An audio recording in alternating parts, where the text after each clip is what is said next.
দীর্ঘদিন এই বিএনপি আন্দোলন করেছে। আমরা নির্বাচন ছাড়া ক্ষমতায় যেতে চাই না, কিন্তু সেই নির্বাচনের জন্য যে মাঠ পরিষ্কার করতে হবে, ওই আওয়ামী লীগের প্রেতাত্মাদেরকে এখনো সচিবালয়ে রেখে, বিভিন্ন প্রশাসনে রেখে মাঠ নিরপেক্ষ হবে না। তাই পরিষ্কার বলতে চাই, এখনো আওয়ামী লীগ বসে আছে।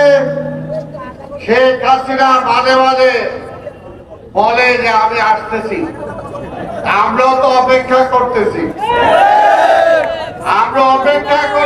আপনি আসেন,